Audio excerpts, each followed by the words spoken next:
So Jordan Montgomery has voiced his displeasure to the point that he even fired Scott Boras after he signed with the Diamondbacks. Yep. And this was according to the Boston Herald. He was on a call with somebody from the Boston Herald. And this is what he said about Scott Boras. He said, "I had a Zoom call with the Red Sox. That's all I really know. It went good. I don't know. Obviously, Boras kind of butchered it. So I'm just trying to move on from the offseason and try to forget it." So obviously not very happy with the way things went, to the point, like I said, that he fired Scott Boras and moved on from him. Yep. And I'm gonna save my thoughts on that for just a minute. Okay. Just real quick. Let's talk. So this is the thing that I thought was really interesting, was that Blake Snell actually came to Boris's defense on this, came to his rescue, if you will. And he backed him. This is according to The Athletic. He said, "My experience with Scott has been great. He told me everything that was happening, all the offers I got. So for him to just get bashed for what I believe is false, that's not fair at all. I really strongly believe that." Said, "I've seen how Montgomery struggled, but he signed the deal he ultimately wanted to sign. He has the choice.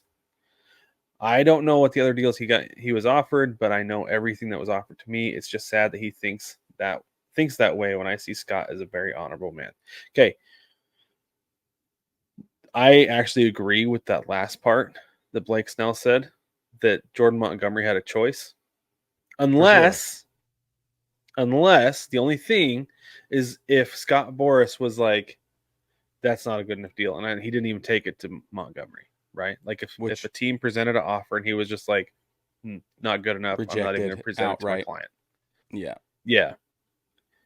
In which case would be unethical practice, I'm sure, Yeah. right? Bad news bears. For sure. Or if he and Montgomery had already decided and said, anything less than X, anything below X, you have my authority to reject, right? For sure. That's like the only time that I feel like that could be right, that could work. I could see that But it happening. does feel a little bit like Jordan Montgomery is using Scott Boras as a scapegoat. Why can't I say that word? For coming in to the season late, right? Coming into everything late. Mm. That Mm-hmm. he could have gotten to the point and been like, "Hey, no, I want to get to camp like yesterday.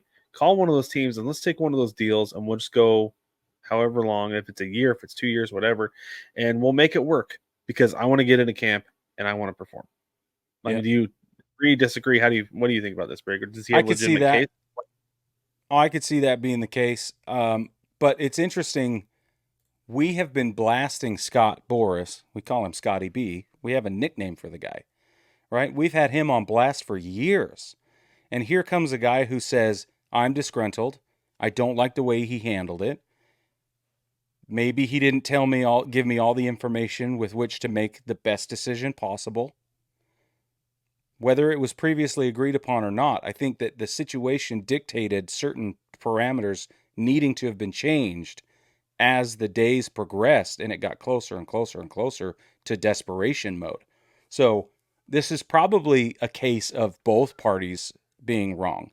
Unless we can show, and we will never be able to do this, but unless we can prove that Scott Boras was ignoring or ducking Jordan Montgomery, was not returning his phone calls, emails, whatever, then okay, all right, then we can totally Yeah. string up Scotty B. But that's likely not the case. And so I think both of them are upset. To your point, or both of them are at fault. To your point, I do believe that Jordan Montgomery is trying to point a finger.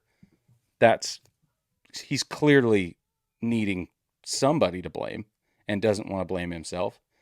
That's a difficult position to be in, but I think Scotty B's a bad guy in a lot of different storylines. I don't think he's a bad guy. I think he's the bad guy in a lot of Right. different storylines. So it's easy for Jordan Montgomery to point his finger at Scotty B and say, "Boo on you," and for all of us to say, "Yeah, well, we believe you," because that's kind of what we always believed anyway. Yeah, I agree with you. And it's gotten to the point that it feels like the Diamondbacks are not playing Jordan Montgomery anymore, even. Like, that's Mm, how bad. he's No, that's bad. not He's true. been bad this year. He has been. It's not true. He played on his last start was August 21st. So he's still in the rotation. He's playing. Um, Mm-hmm. but they're not having him go deep in games, and a big part of that is because he can't. Yeah, Right, his yeah, last outing, like the Diamondbacks ended up winning 10-8, but he went 5 2/3, gave up 10 hits, 6 runs, couple of home runs.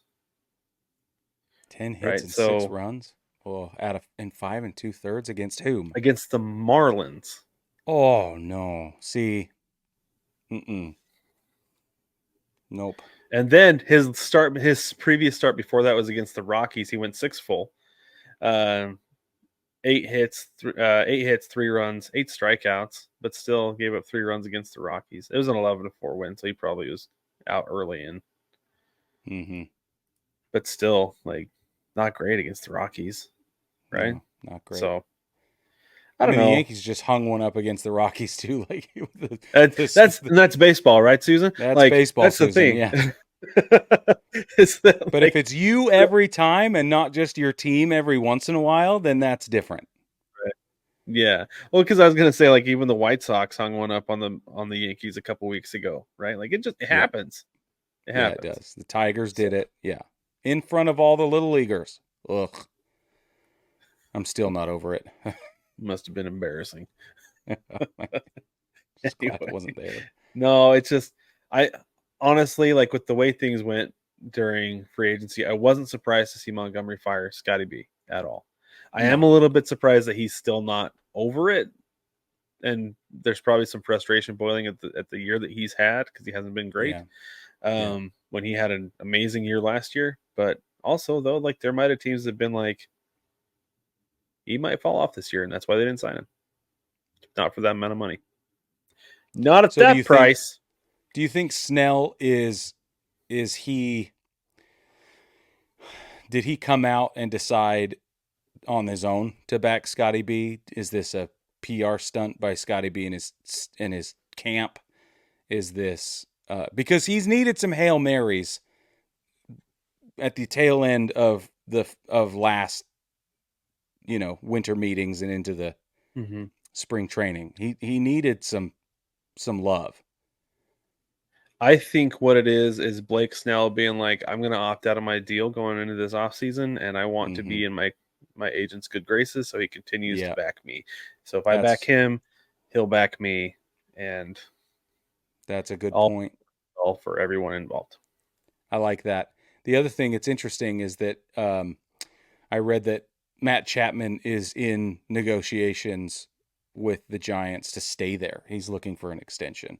And obviously Scotty B is managing that for him. So That's interesting because he's not an extension guy, Scotty B. I know. Right? Like I know. like that's one of the big problems that Mariners fans have with Cal Raleigh is, like, we want an extension, like, lock him up now because we want him to be a Mariner forever. It's like, well, his agent's not going to let that happen. Yeah, he doesn't do that. But So, that's why I think both San Francisco, they're interested, but Matt Chapman is very interested in staying in the Bay and a Area. big part of that could be, now that I say it out loud, a big part of that could be his age.